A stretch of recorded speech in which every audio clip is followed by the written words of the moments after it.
और करों के लिहाज से देखें तो एक बात बिल्कुल साफ तौर पर सामने आती है, वो है कि कोशिश इस बात की है कि आम आदमी के हाथ में ज्यादा से ज्यादा पैसा हो ताकि पूरी अर्थव्यवस्था पे उसका असर पड़े। और हमारे साथ सीबीडीटी के चेयरमैन सुशील चंद्रा जी हैं। सुशील जी, सबसे पहले यही कि प्रत्यक्ष कर पे सबसे ज्यादा निगाहें होती हैं, सबसे ज्यादा जो लोग सुनते हैं उसी पे निगाहें होती हैं।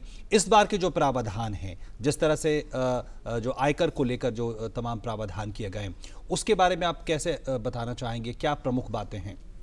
देखिए, इसका बेसिक उद्देश्य जो रहा है, ये मिडिल क्लास लोगों के लिए सहायता देना रहा है।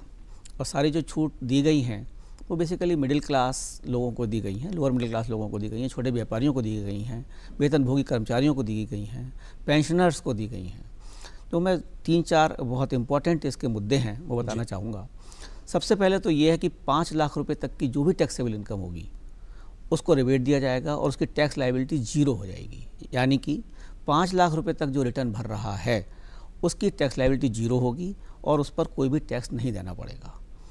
इसका मतलब ये है कि अगर आपकी 5 लाख रुपए तक की इनकम है जो रिटर्न फाइल कर रहे हैं, या आपकी 6.5 लाख रुपए की इनकम है और आपने 1.5 लाख रुपया अपनी स्पेसिफाइड सेविंग्स जैसे कि पीएफ है, एलआईसी है, उस पर छूट मिलती है 1.5 लाख रुपए की, तो 6.5 लाख रुपए तक की भी इनकम अगर आपकी है और आपने 1.5 लाख रुपये जमा कर दिया, तो 5 लाख रुपये का अगर आपने टैक्सेबल रिटर्न भरा है तो उसको भी पूरी छूट दी जाएगी और उस पर कोई टैक्स नहीं लगेगा।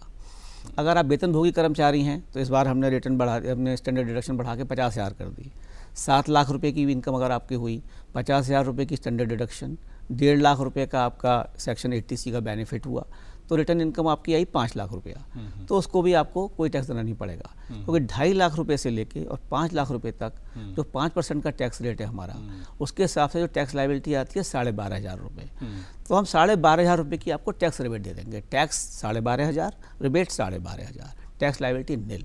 ठीक है। तो जो 5 लाख रुपए तक की रिटर्न भरेगा या 5 लाख रुपए तक की रिटर्न इनकम आएगी, उस पर कोई भी टैक्स लायबिलिटी नहीं होगी। सर एक स्पष्टता सर यहाँ पे यही चाहूँगा कि क्या 5 लाख रुपए तक की इनकम वालों के लिए ही एक नया एक तरीके से ये वर्ग होगा, या जिनकी इनकम 6.5 लाख रुपए उससे ज़्यादा है उनको भी 5 लाख तक का ये फ़ायदा मिलेगा? इसको लेकर थोड़ा सा अस्पष्टता है। नहीं, देखिए, अगर जो डिडक्शंस ले लिए हैं आपने और डिडक्शन लेने के बाद अगर 5 लाख रुपए तक की इनकम आपकी आती है तो ये बेनिफिट मिल जाएगा। लेकिन अगर आपकी return income, the taxable income 5.5 lakh हो जाती है, तब आपको इसका बेनिफिट नहीं मिलेगा। आपकी इनकम 12 लाख रुपए है, ठीक है, तो उसके बाद आपने 1.5 लाख रुपए की बेनिफिट भी ले लिया, 50,000 रुपए के स्टैंडर्ड डिडक्शन भी ले लिया और आपकी इनकम 10 लाख रुपए आती है जी, तब आपको पूरा का पूरा जिस तरह से आज का प्रावधान है, पहले से जो स्लैब चले आ रहे हैं वो चलेंगे। एक यहाँ पे शायद ये समझने की जरूरत है कि रिबेट है, ये एग्जम्पशन नहीं, इसको थोड़ा क्लियर करें। हाँ, ये रिबेट है जो 12,500 रुपये तक की रिबेट दी जाएगी। ये अभी तक जो स्कीम थी ये 3 लाख रुपए तक के टैक्स पेयर्स के लिए थी और हम 2,500 रुपये का उनको रिबेट दिया करते थे।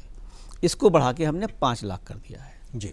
तो 12,500 रुपये की टैक्स रिबेट मिलेगी आपको और हमें कोई टैक्स देना नहीं पड़ेगा। इससे हमें 3 करोड़ करदाताओं को फ़ायदा मिलेगा और 18,500 करोड़ रुपए का टैक्स आउटगो है जो कि लोगों के अपने हाथ में रहेगा। तो जो टैक्स रेवेन्यू फॉरगोन है वो 18,500 करोड़ है और 3 करोड़ हमारे करदाता से लाभान्वित होंगे जी। सर, तो ये एक मिडिल क्लास के लिए एक बहुत बड़ा राहत है जी। आज के प्रपोजल से पहले सर 2.5 लाख रुपए तक का टैक्स पे छूट थी जी, ठीक है। मोटे तौर पे ये माना जा रहा है कि साहब क्या ये एक लेमन लैंग्वेज, अगर मैं आपसे सवाल करूं, ये 2.5 लाख क्या 5 लाख हो गया है, या ये अपने आप में 2 अलग बातें हैं? जी नहीं, ये 2.5 लाख 5 लाख नहीं हुआ है, ये अलग बात है। क्योंकि 5 लाख रुपए तक जो रिटर्न भर रहा है जी, उसकी आय कर मुक्त है। यानी कि रिबेट जो मैं आपको समझा रहा हूँ कि 5 लाख रुपए तक अगर आपने कोई रिटर्न भरा है किसी भी इंडिविजुअल ने, तो उसको कोई कर नहीं देना पड़ेगा, क्योंकि जो भी कर आएगा वो उसको राहत में दे दिया जाएगा। तो क्या ऐसे जो चर्चाएं चल रही हैं कि 5 लाख 1 रुपए भी अगर आपकी आमदनी हुई तो फिर उसका कोई फायदा नहीं?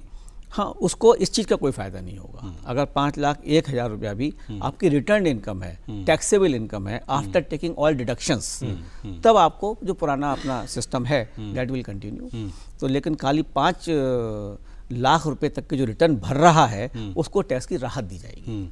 और इसमें एक बात जो आपने कही कि 6.5 लाख तक और 7 लाख वालों को भी इसका फायदा मिलेगा अगर वो उस तरह से निवेश करते हैं, उसका फायदा उठाते हैं। उसके अलावा भी जैसे हाउस प्रॉपर्टी इनकम में 2 लाख रुपए तक का हम रिबेट देते हैं इंटरेस्ट के ऊपर, तो अगर उसको उसमें भी लॉस आता है या 2 लाख रुपए तक का रहने के बाद फिर 5 लाख रुपए पर आ जाता है, तभी भी वही पोजीशन रहेगी।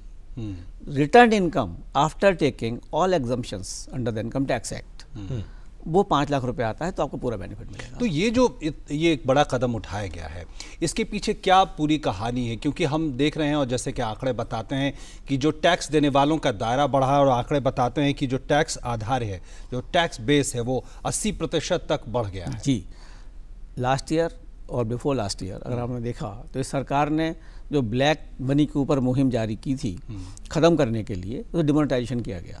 जब डिमोनेटाइजेशन किया गया तो वो रुपया फॉर्मल तरह से बैंकों में आया और हम लोगों को आइडेंटिफाई करने में आसानी हुई कि कौन कौन नए करदाता हैं जिन्होंने टैक्स नहीं दिया है उसके ऊपर, जिसकी वजह से लास्ट ईयर हमारे 1 करोड़ 6 लाख नए करदाता बने और 18% की राजस्व में वृद्धि हुई, जो कि पिछले साल के मुकाबले काफ़ी ज़्यादा थी। और हम 10 लाख करोड़ का आंकड़ा पार किए डायरेक्ट टैक्सेस में।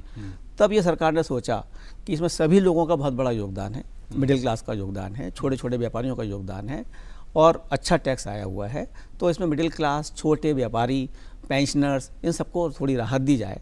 इसलिए सोचा गया कि हम ये रिबेट दें जिससे 5 लाख रुपए तक के व्यक्ति अपने आप को कर मुक्त समझे, एक तरीके से फॉर्मल इकोनॉमी में वो हिस्सा बने और स्पष्टता से अपने आय की घोषणा करें। सर, आज के प्रपोजल्स में जो 2 मकान वाला भी एक कॉन्सेप्ट है कि साहब आपको दूसरे मकान पे भी अगर आपका निवेश करते हैं तो उसकी एक राहत मिलेगी आपको टैक्सेस के माध्यम से। थोड़ा सा इसको स्पष्ट कीजिए, वो दायरा क्या है? और हम इसको भी स्पष्ट करना चाहूँगा और मैं ये भी कहना चाहूँगा कि सभी वेतनभोगी कर्मचारियों के लिए जो ये खुशखबरी है कि हमने स्टैंडर्ड डिडक्शन 40,000 से 50,000 रुपया कर 10,000 रुपये का सीधा 10,000 रुपये का हर एक व्यक्ति की आय में बढ़ोतरी कमी होगी और 3,000 रुपये का जो हायर स्लैब में है उन सभी व्यक्तियों को फायदा होगा।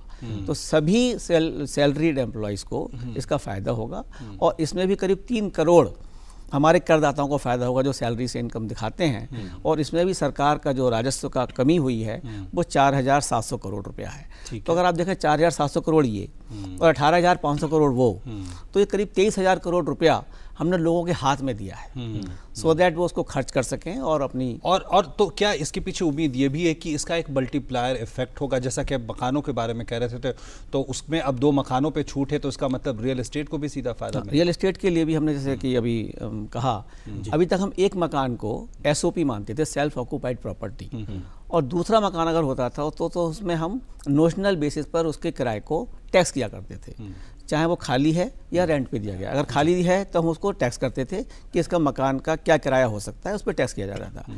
लेकिन हमने पाया अभी कि बहुत से लोगों को 2-2 मकान मेंटेन करने पड़ते हैं बच्चों के लिए, या कहीं सर्विस में बाहर रह रहे हैं या कहीं पेरेंट्स के पास जाना है, तो सामाजिक तौर पर ये इसको आवश्यक समझा गया और 2 मकानों को हमने SOP के दायरे में ले आया कि सेकंड हाउस को भी कोई भी नोशनल बेसिस पर कोई किराया नहीं चार्ज किया जाएगा इनकम टैक्स। ये 2 करोड़ रुपए तक के निवेश पे है, वो दूसरी चीज़ है। ये तो है कि हम दूसरे मकान को टैक्स नहीं करेंगे और नोशनल बेसिस। ठीक है।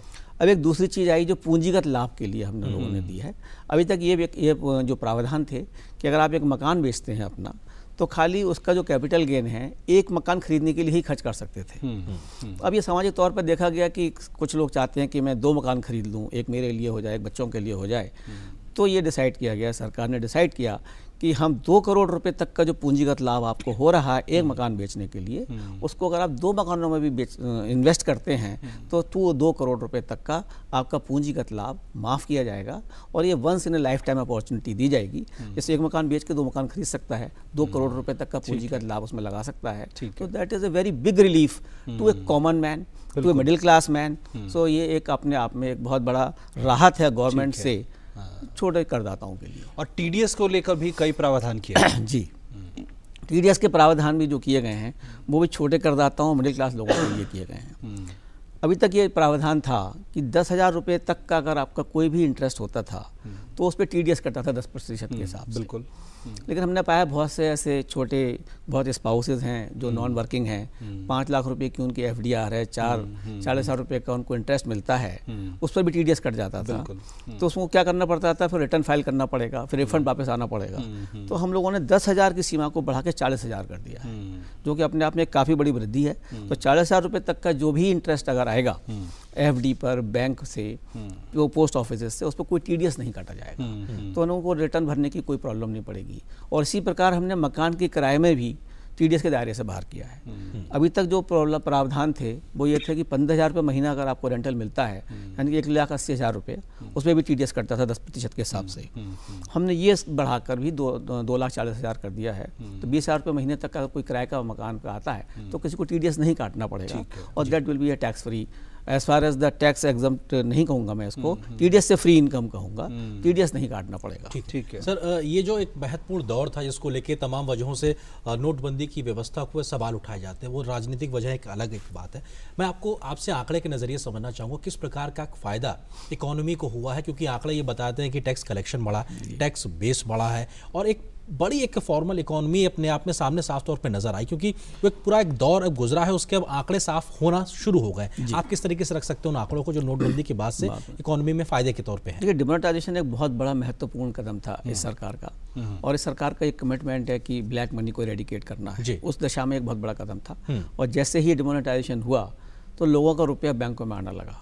तो जो अभी तक उसकी एनोनिमिटी थी उस रुपए की, कि किसी के पास पड़ा हुआ है, किसी के घर में पड़ा हुआ है, वो एनोनिमिटी खत्म होकर एक बैंक के अकाउंट में किसी के नाम में पहुंची।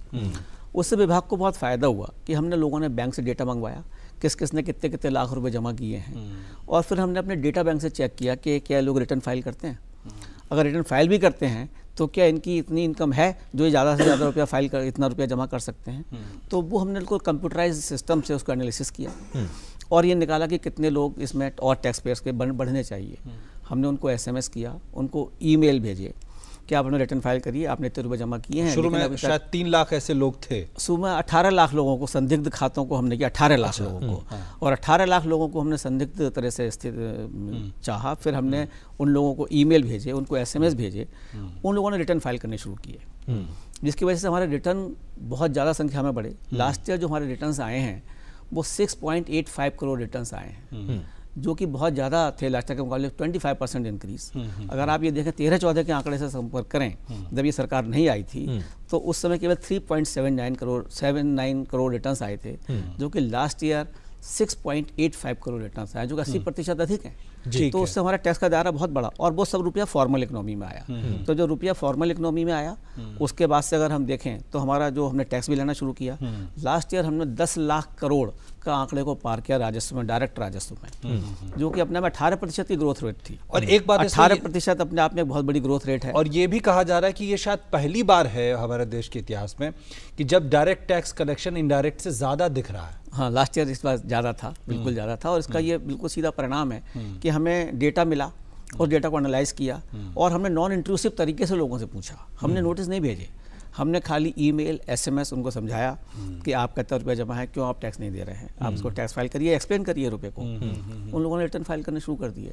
इसके बाद खाली 80,000 ऐसे लोग रह गए थे जिन्होंने रिटर्न फाइल नहीं किए थे, उनको हम लोगों ने नोटिस दिए हैं, रिटर्न्स मंगवाएंगे, उनका असेसमेंट करेंगे।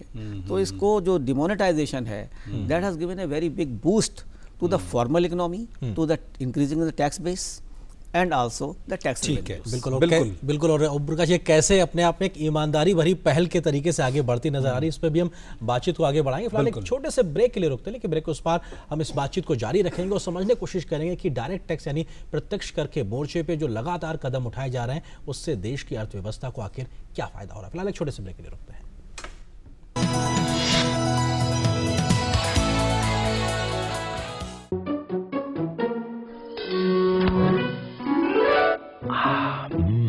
आइसक्रीम खाएगी? आइसक्रीम? ये है डबल आनंद। पहला आनंद पॉलिसी टर्म के अंत पर मैच्योरिटी क्लेम का पूरा भुगतान, और दूसरा आपके अपनों के लिए लाइफ कवर की पूरी रकम बिना किसी प्रीमियम के। LIC न्यू जीवन आनंद, आनंद ही आनंद। ये लीजिए चाचा। अरे राजेश भाई, दीपक, बहुत दिनों बाद दिख रहे हो तुम। हाँ, और बताओ। बस मेरी बेटी का कल जन्मदिन है और आपको आना होगा। हाँ हाँ, क्यों नहीं भाई, नेकी और पूछ पूछ। और सूरज भाई, आपको तो निमंत्रण मिल ही चुका है। चलो चलता हूँ।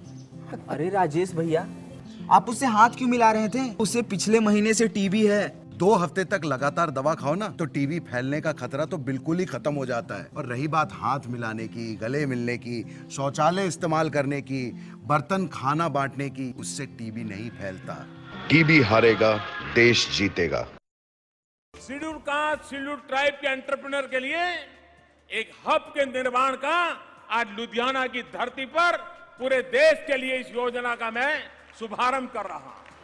नेशनल SC/ST हब MSME मंत्रालय भारत सरकार की योजना। ये हब SC/ST उद्यमियों के लिए कार्य कर रहा है। सरकारी खरीद में शामिल होने का रास्ता आसान हुआ है। प्रशिक्षण भी दिया जा रहा है। हब के अंतर्गत कुछ नए कदम भी उठाए गए हैं।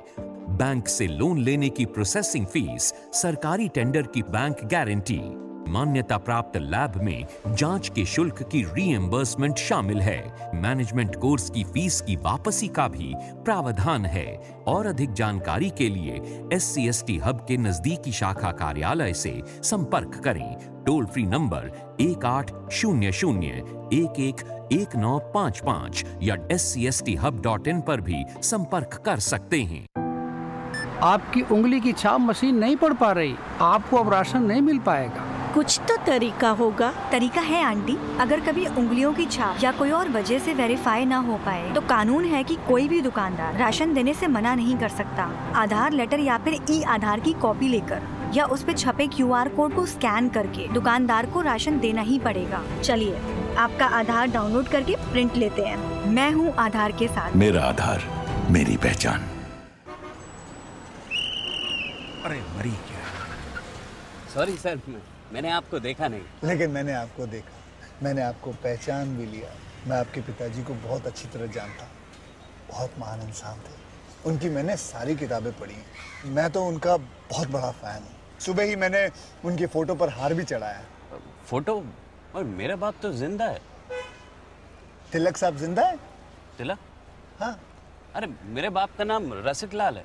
रसिक लाल? लोकमान्य तिलक? ये आपके बाप का रोड नहीं है? तो फिर नो एंट्री पे एंट्री क्यों लिया आपने? मुझे माफ कर दीजिए। देखिए, आपकी और सबकी सुरक्षा के लिए ट्रैफिक नियमों का कृपया करके पालन कीजिए, क्योंकि रोड किसी के बाप का नहीं है। Very good. चलिए रिवर्स लीजिए। सड़क सुरक्षा, जीवन रक्षा।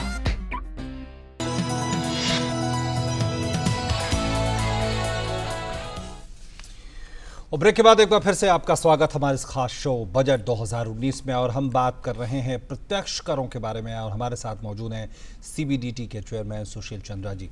सुशील जी, जो बजट भाषण है उसमें एक बात पे खास जोर है, वो है कि किस तरह से ऑनलाइन प्रत्यक्ष कर को उसमें शामिल किया जा रहा है और किस तरह से ज़्यादा तेज़ी के साथ जो है करों का भुगतान हो या उसका रिफंड देना हो। और एक शब्दावली का और इस्तेमाल है, वो है कि बीच में जो इंटरफेस है उसको कितना ज़्यादा से ज़्यादा ख़त्म किया जाए। इन दोनों बातों को बताएं, इंटरफेस ख़त्म करने की जो पूरी प्रक्रिया और जो विचार है और रिफंड को लेकर जो नई प्रावधान है। विभाग में हमेशा ये कोशिश रही है कि हम टेक्नोलॉजी का भरपूर उपयोग करें। उसकी वजह से क्या हो रहा है, सारे रिटर्न्स हम लोग ऑनलाइन लेते हैं, तो हमारे 99% रिटर्न्स ऑनलाइन आ रहे हैं। उसके बाद उसकी प्रोसेसिंग वो भी ऑनलाइन है। तो जो भी रिफंड आपका निकलता है, हम प्रोसेस करने के बाद एब्सोल्युटली फेसलेस मैनर में आपके बैंक अकाउंटों में चला जाता है। जो भी करदाता है और उसका कोई भी रिफंड निकलता है उसके बैंक अकाउंट में पहुंच जाता है, क्योंकि बैंक अकाउंट डिटेल्स हम अपने रिटर्न्स में मांगते हैं। मैं आपको बताते हुए हर्ष है कि इस वर्ष 2.55 करोड़ लोगों को हम लोग refund through system, through bank accounts भेज चुके हैं, जो कि पिछले साल की तुलना में 50% अधिक है। लास्ट ईयर हमने 1.70 करोड़ लोगों को रिटर्न दिया था, अभी रिफंड दिया था अभी तक। इस बार हमने 2.55 करोड़ लोगों के अकाउंटों में रिफंड भेजे और लोगों को लगा होगा कि उनके अकाउंट में अपने आप रुपया पहुंच रहा है डायरेक्टली। और अगर उसका अमाउंट देखा जाए तो 1,40,000 करोड़ रुपया है, जो कि हम अभी तक रिफंड कर चुके हैं। ठीक है। तो विभाग का प्रयास ये है कि total it should be online and there should be no interface. अब रहा क्वेश्चन कि कौन कौन से केस स्क्रूटनी में आते हैं। लोगों को ये गलत फहमी है, जो मैं टैक्स पेयर्स को बताना भी चाहूँगा, कि कोई भी व्यक्ति किसी का केस स्क्रूटनी में अपने आप नहीं ले सकता, कोई ITO नहीं ले सकता। ये भी एक ऑनलाइन प्रक्रिया है जिसमें कि हमने कुछ नियम बनाए हुए हैं, हर व्यक्ति से संबंधित, हर प्रोफेशन से संबंधित, और उस प्रक्रिया के अंतर्गत केस स्क्रूटनी में सिलेक्ट किए जाते हैं। अगर मैं भी चाहूँ किसी का केस स्क्रूटनी में लेना तो मैं नहीं ले सकता, तो ये जो कंप्यूटर ही लेगा। और उसकी जो संख्या है वो इतनी कम है, only 0.46%, 0.4 6% cases have been picked up in scrutiny. It means 99.54% returns have been accepted as it is on the mutual trust basis. That whatever you have filed, we have accepted it. So it means 99.454% are not required ever to see the department. Now is remaining the 0.46% scrutiny cases. There also we have done online system from this year onwards और 2,06,000 cases हमने through email assessment किए हैं. We have never asked them to come to the office. We have send the questionnaire, send the reply at per your own convenience. उसके बाद हम लोगों ने उसका असेसमेंट फ्रेम किया है. अनटिल अनलेस खुद ही एक ऐसे जाना चाहता है कि मैं एक्सप्लेन करना चाहता हूँ, तो वो भी अपने मुख्य आयकर आयुक्त से परमिशन लेके, जो आयकर आयुक्त है, देन ही विल से कि यू कैन कम. अगले सालों के लिए हमने और अच्छा प्रावधान किया है. एक हमने CPC2 स्टार्ट किया है, जो कि अभी कैबिनेट ने अप्रूव किया है, नया प्रोजेक्ट. उसमें हम केवल 24 घंटे के अंतर्गत आपका रिटर्न प्रोसेस करेंगे. तो that will be absolutely A change. कब तक होगा? ये with in 2 years that will also start कि हम 24 घंटे के अंदर ही आपका रिटर्न प्रोसेस कर देंगे. और साथ में एक नई व्यवस्था और जारी करने जा रहे हैं कि हम उसमें वेरिफिकेशन करवाएंगे, ना कि असेसमेंट. अगर आपके 1-2 पॉइंट हैं तो हमारा बैक ऑफिस आपको एक लेटर भेजेगा कि ये आपने प्रॉपर्टी खरीदी है, इसका क्या सोर्स है. और ही विल नेवर नो कि किसने नोटिस भेजा है. इनकम टैक्स डिपार्टमेंट से आएगा और एक बैक ऑफिस होगा जो उसको वेरीफाई करेगा. अगर सही पाई गई तो केस को वहीं बंद कर दिया जाएगा. अगर सही नहीं पाया गया तभी वो किसी आयकर अधिकारी को दिया जाएगा कि इसकी स्क्रूटनी की जाए. तो हम इस डायरेक्शन में चल रहे हैं कि आपसे फेस टू फेस मुलाकात ना हो सर. ये फेस असेसमेंट जो है आपका हो जाए. फेस टू फेस मुलाकात ना हो. इस दौर में आप बहुत तेजी से आगे बढ़ रहा है, लेकिन फेस टू फेस मुलाकात का एक लंबा दौर रहा है, जिसके चलते स्वाभाविक तौर पे लोगों के अंदर हिचक है आप लोगों से मिलने को लेकर.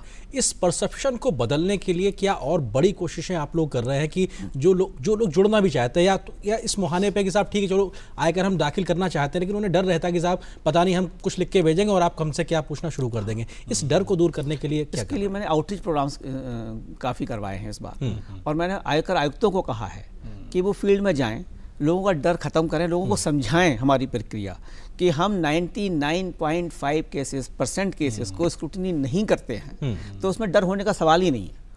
जैसे छोटे केसेस हम बिल्कुल स्क्रूटनी नहीं करते. प्रिजम्पटिव स्कीम हम लोगों ने चलाई कि 2 करोड़ रुपए तक का अगर आपका टर्नओवर है तो आप 8% पे अपना रिटर्न फाइल करिए प्रॉफिट मान के. हम उसको कभी स्क्रूटनी में नहीं लेते. तो इस तरह की हमने कई स्कीमें चलाई हुई हैं जो प्रिजम्पटिव टैक्स में चलती हैं.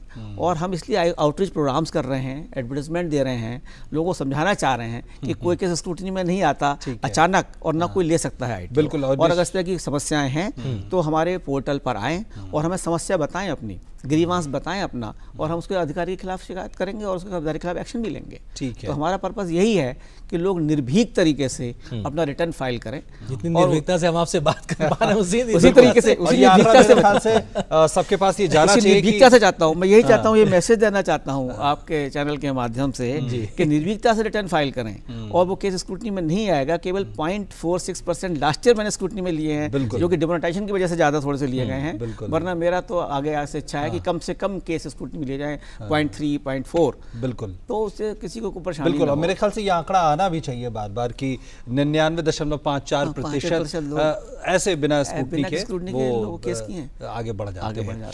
आगे बढ़ते हैं और अब जरा उद्योग जगत पे नजर डालते हैं. और बजट भाषण में इस पे खासकर जोर दिया गया है स्टार्टअप्स को प्रोत्साहन देने के लिए. हम जानते हैं पिछले कई सालों से इस पे काम हो रहा है. छोटे व्यापारियों को भी इसमें जोड़ दें, उसको लेके भी क्या खास प्रावधान इस बार है? देखिए, एंजल टैक्स को जो लेकर बात है और स्टार्टअप को लेकर बात है, तो स्टार्टअप की जो प्रॉब्लम है वो एक हमारा एक और विभाग भी है DIPP, जो कि स्टार्टअप को डिफाइन करता है कि ये स्टार्टअप है क्या. तो ये अभी तक जो प्रावधान थे उन्होंने ये डिसाइड किया कि ये कंपनी स्टार्टअप की डेफिनेशन में आती है. स्टार्टअप का मतलब ये नहीं है कि जो भी नई कंपनी स्टार्ट हो गई वो स्टार्टअप हो गई. It has to be engage in innovation, scientific something. That is the definition. तो DIPP जिसको अप्रूव कर देते हैं कि ये स्टार्टअप है, उसमें इनकम टैक्स में कोई प्रॉब्लम नहीं होती. उसमें हम उसको उनके गाइडलाइन के हिसाब से, उनके गाइडलाइन को पूरा हम तो कर देते हैं, तो उनको कोई प्रॉब्लम नहीं होती है. लेकिन जहाँ पर वहाँ उसके द्वारा निर्धारित ही नहीं है कि स्टार्टअप है, वहाँ पर उसकी प्रक्रिया है, उसके हिसाब से टैक्स लगता है. लेकिन फिर भी हमने और नई गाइडलाइंस निकाली इस बार उनकी समस्याओं को समझते हुए. DIPP ने नया सर्कुलर दिया, वो भी हम लोगों ने सर्कुलर निकाला है. और जहाँ एडिशंस भी हो गए हैं वहाँ हमने विभाग को कहा है इनकी रिकवरी को फोर्स ना किया जाए जब तक कि इनकी CITB से कर निर्धारण की प्रक्रिया पूरी ना हो जाए.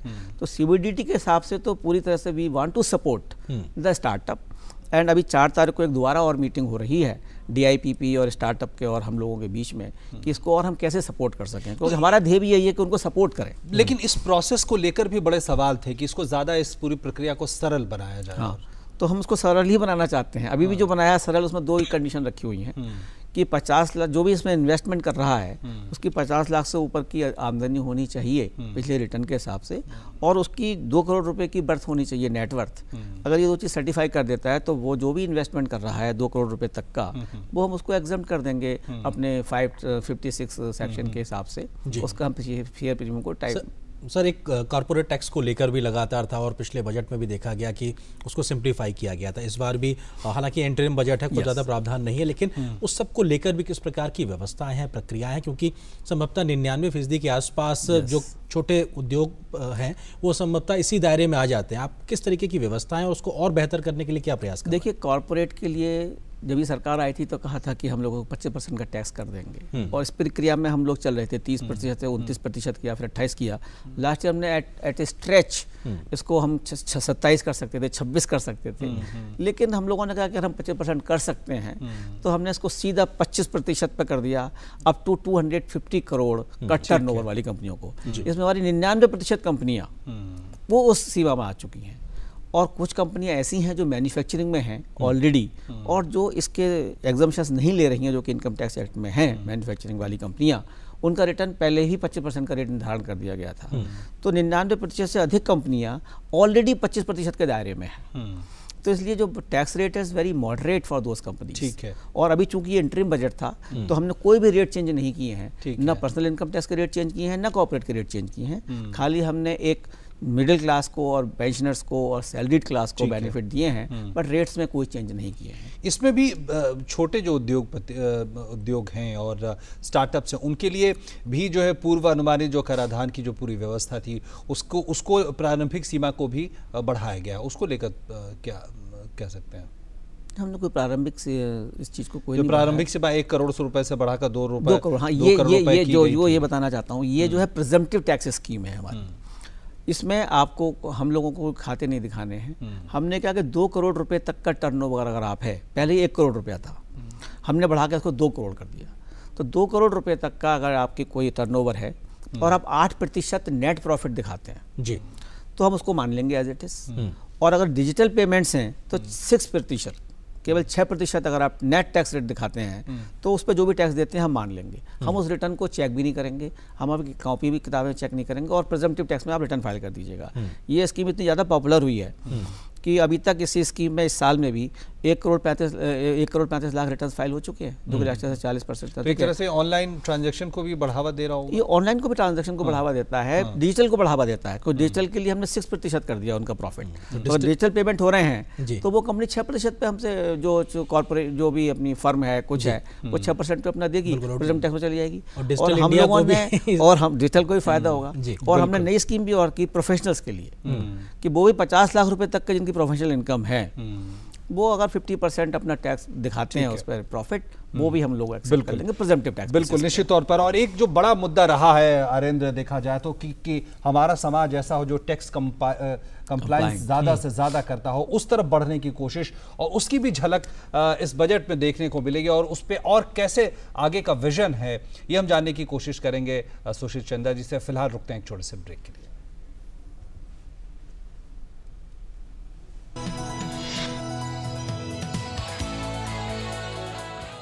बंधन की ताकत से गौरव की पहचान है हम, शुद्धता के वादे से हर कदम साथ है हम। RINL Vizag steel. अरे कहाँ जा रहे हो? रात से मुन्नी को बहुत तेज बुखार है, डॉक्टर को दिखाने क्लिनिक जा रहे हैं। तो सरकारी अस्पताल लेके जाना, वहाँ 1 साल तक बच्चे का इलाज मुफ्त होता है। जननी शिशु सुरक्षा कार्यक्रम में माँ के लिए गर्भावस्था और डिलीवरी से जुड़ी जांच और इलाज, और बच्चे के लिए 1 साल की उम्र तक जांच और इलाज की सुविधाएं पूरी तरह मुफ्त। दवा, जांच, आना जाना, नॉर्मल या ऑपरेशन वाली डिलीवरी, उस वक्त अस्पताल में रहना, खाना और 1 साल तक के शिशु का इलाज भी। तो आज ही अपने नजदीकी सरकारी अस्पताल से संपर्क करें। कागज तो कभी भी खोया जा सकता है और कभी कभी खाया भी। बेचारा पेपर यूजर, इन्हें तो मालूम ही नहीं। अपने लाइफ लॉन्ग डॉक्यूमेंट्स को कैसे संभाला जाए, जैसे ये स्मार्ट डिजी लॉकर यूजर जिनको मिलता है डिपार्टमेंट इशूड डॉक्यूमेंट्स सीधे उनके डिजी लॉकर में।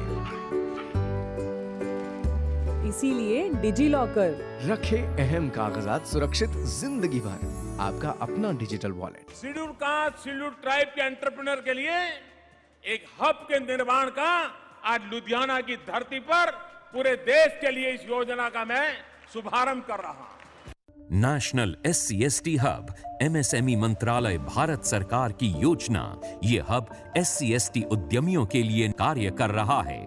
सरकारी खरीद में शामिल होने का रास्ता आसान हुआ है, प्रशिक्षण भी दिया जा रहा है। हब के अंतर्गत कुछ नए कदम भी उठाए गए हैं। बैंक से लोन लेने की प्रोसेसिंग फीस, सरकारी टेंडर की बैंक गारंटी, मान्यता प्राप्त लैब में जांच के शुल्क की रीएम्बर्समेंट शामिल है। मैनेजमेंट कोर्स की फीस की वापसी का भी प्रावधान है। और अधिक जानकारी के लिए SC/ST हब के नजदीकी शाखा कार्यालय से संपर्क करें। टोल फ्री नंबर 1800-111955 या scstHub.in पर भी संपर्क कर सकते हैं। सरिता जी, इन दिनों आप अपने खान पान का ध्यान तो रखती हैं ना? अरे ये क्या, भोजन में साधारण नमक? आयोडीन युक्त नमक का इस्तेमाल करें। आपके शरीर में आयोडीन की कमी से आपका शिशु शारीरिक और मानसिक रूप से कमजोर हो सकता है। आयोडीन नमक इन सारी परेशानियों से आपको बचा सकता है। ये नमक बाजार में आसानी से उपलब्ध है। बच्चों को हंसता खेलता बचपन दें, अपनी संतान का भविष्य संवारें। सवारी जिंदगी चुटकी भर नमक, आयोडीन नमक। कागज तो कभी भी खोया जा सकता है और कभी कभी खाया भी। बेचारा पेपर यूजर, इन्हें तो मालूम ही नहीं अपने लाइफ लॉन्ग डॉक्यूमेंट्स को कैसे संभाला जाए, जैसे ये स्मार्ट डिजी लॉकर यूजर जिनको मिलता है डिपार्टमेंट इशूड डॉक्यूमेंट्स सीधे उनके डिजी लॉकर में। इसीलिए डिजी लॉकर रखे अहम कागजात सुरक्षित जिंदगी भर, आपका अपना डिजिटल वॉलेट।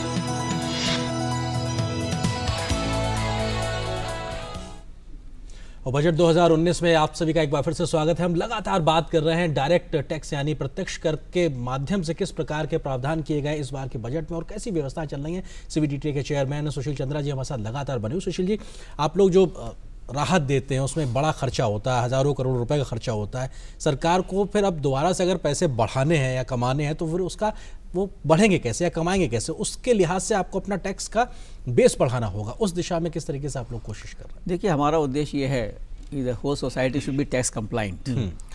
तो हमारा सारा का सारा उद्देश्य यही है कि अगर सारे लोग ईमानदारी की नीयत से सही टैक्स दें तो ये दायरा भी बढ़ेगा, राजस्व भी बढ़ेगा और हम और कल्याणकारी योजनाओं को और मनी दे सकते हैं। लेकिन अभी जो 7 करोड़ का अभी जो आंकड़ा है जी, आप लोगों ने जरूर स्टडी की होगी कि कितना पोटेंशियल है इस आंकड़े को आगे तक ले जाने। देखिए, इस आंकड़े को आगे जाने का भी काफ़ी पोटेंशियल है और उसके लिए हम लोग जो करते हैं वो हम थर्ड पार्टी रिपोर्टिंग से जो इन्फॉर्मेशन हमारे पास आती है, लाइक अगर आपने बैंक में 10 लाख रुपए ज़्यादा कैश में जमा किया है तो that information comes to me.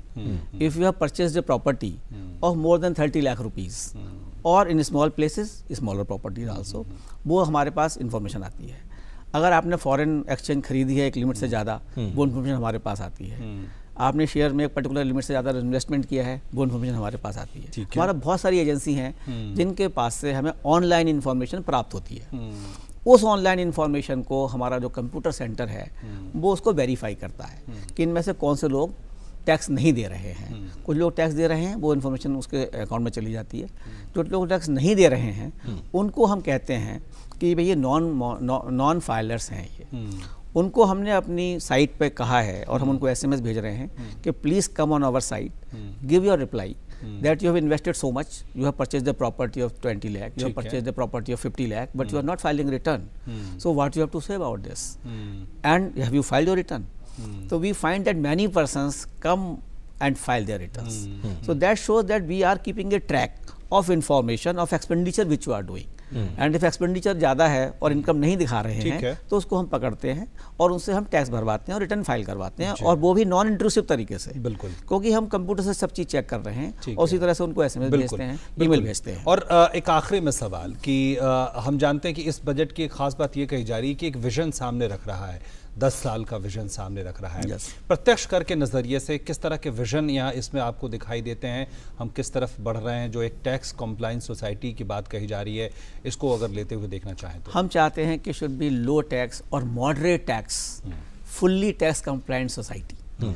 The moment it comes कि सभी करदाता अपनी जिम्मेदारी समझें कि जो मैं टैक्स दे रहा हूँ उससे किसी गरीब का फ़ायदा हो रहा है, उससे किसी अच्छी योजना का फ़ायदा हो रहा है। जिस तरह से आपने बजट में एक्सपेंडिचर देखा कि वो सब कल्याणकारी योजनाओं की तरफ जा रहा है कि अस्पताल खुल रहे हैं, गरीबों को गैस मिल रही है, लोगों के घर में इलेक्ट्रिसिटी पहुंच रही है, सड़कें फास्ट रेट पे बन रही हैं। हम सब चाहते हैं सारी सुविधाएं हों, लेकिन अगर हम टैक्स सही नहीं देंगे तो फिर ये सुविधाएं कैसे मिलेंगी? बिल्कुल। इसलिए हर करदाता का ये कर्तव्य होना चाहिए कि जो भी उसकी सही आयकर है उस पर आयकर दे और देश को मजबूत करे, उस देश को आगे लेके जाए। और हमारा 10 साल का एक्सपीरियंस यही है आगे का विजन कि everybody should pay tax with honesty and he should feel his responsibility for a better society and a better India. और एक मानसिकता के बदलाव की भी बात है कि हम जो पैसा दे रहे हैं वो सचमुच गवर्नेंस के जरिए उसका सही इस्तेमाल हो रहा है। जो ये सोच थी वो एक पूरे गवर्नेंस को आगे बढ़ने के लिए मजबूर करती है। शायद इसीलिए ईमानदारी को कहीं ना कहीं प्रोत्साहन देने की कोशिश है और उस दिशा में आप लोग काम कर रहे हैं। आपका बहुत शुक्रिया चंद्रा जी हमारे साथ शामिल होने के लिए और विस्तार से इस पूरे मसले पर बातचीत करने के लिए। बहुत बहुत शुक्रिया। Thank you very much. तो फिलहाल इस बजट 2019 में हम बात कर रहे थे प्रत्यक्ष कर और उसके बारे में क्या कुछ कहा गया है, क्या कुछ प्रावधान और किस प्रकार से एक विजन के साथ में पूरा महकमा आगे काम कर रहा है। तो इस पेशकश पर फिलहाल मुझे और मेरे सहयोगी ओम प्रकाश को दीजिए इजाजत, लेकिन डीडी न्यूज़ पर खबरों का सफर लगातार जारी रहेगा। नमस्कार। नमस्कार।